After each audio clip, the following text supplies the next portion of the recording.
নমস্কার বন্ধুরা, railway recruitment sell north eastern railway Gorakhpur থেকে একটা নোটিফিকেশন প্রকাশিত হয়েছে। Apprentice training notification 2022-23। ডেট দেখতে পাচ্ছ 3/7/2023, অর্থাৎ এই যে নোটিফিকেশনটা সেটা কিন্তু জুলাই মাসের 3 তারিখে প্রকাশিত হয়েছে। Date of commencement of online application, অর্থাৎ জুলাই মাসের 3 তারিখ থেকে অলরেডি এটা আবেদন শুরু হয়ে গেছে এবং আবেদনের শেষ তারিখ হচ্ছে আগস্ট মাসের 2 তারিখে। এখানে বলছে online applications are invited from the candidates fulfilling the prescribed condition for undergoing apprentice training under the apprentice act 1981। Workshop unit অনুসারে স্লট কতগুলি টোটাল শূন্যপদ হচ্ছে দেখতে পাচ্ছ, 1104টি শূন্যপদে তোমাদের এখানে নিয়োগ করা হবে। ঠিক আছে, এরপরে দেখো ওয়ার্কশপ বা ইউনিট বলছে মেকানিক্যাল ওয়ার্কশপ গোরখপুর। ট্রেড কোন কোন ট্রেডের ক্ষেত্রে? Fitter, welder, electrician, carpenter, painter, machinist. UR, EWS, SC, ST, OBC হিসেবে টোটাল কত শূন্যপদ রয়েছে, ট্রেনিং পিরিয়ড কত, সমস্ত কিছু এখানে কিন্তু বলা হয়েছে। টোটাল শূন্যপদ আবারও বলছি 1104টি। ঠিক আছে, এবার দেখো এজ লিমিট, তোমাদের বয়স কত হতে হবে? The candidates must not be less than 15 years, 15 বছরের কম হলে চলবে না। And not more than 24 years, 24 বছরের বেশি হলেও চলবে না।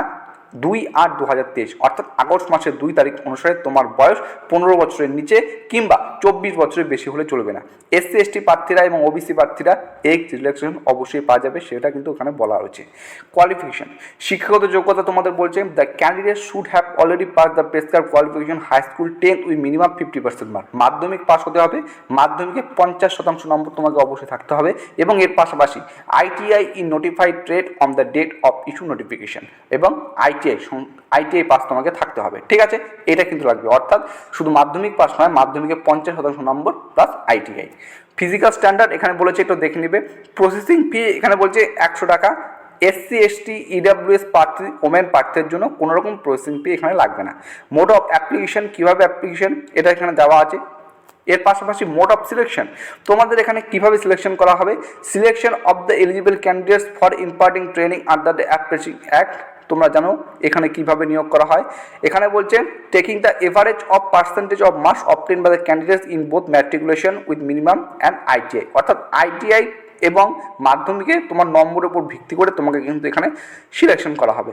এখানে কিন্তু এটাই বলেছে ক্যান্ডিডেটস মে অপ for more than 1 unit in case, দেখে নেবে। ঠিক আছে, তো মোড অফ সিলেকশন বিভিন্ন অ্যাপ্রেন্টিসের যে বিভিন্ন রেলে, এর আগেও একটা বেরিয়ে ছিল তোমরা জানো ওয়েস্টার্ন রেলওয়েতে, সেখানে অ্যাপ্রেন্টিস পদের নিয়োগ, সেখানেও মোড অফ সিলেকশন একই ছিল যে তোমাদের এখানে কিন্তু মাধ্যমিক এবং আইটিআই নম্বর উপর ভিত্তি করে তোমাদের কিন্তু এখানে সিলেকশন করা হবে, giving equal weightage to both.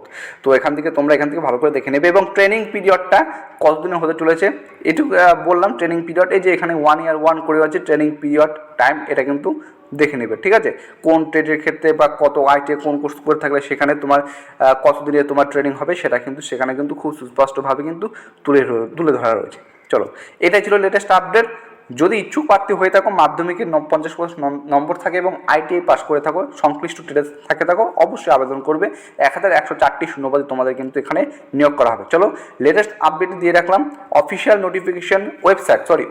Website link এই ভিডিও ডেসক্রিপশন বক্স দিয়ে দেবো, সেখান থেকে তোমরা আরও সমস্ত কিছু ডিটেলসভাবে জানতে পারবে। চলো, ভিডিওটি এখানে শেষ করছি। সবাই সুস্থ থাকবে, ভালো থাকবে।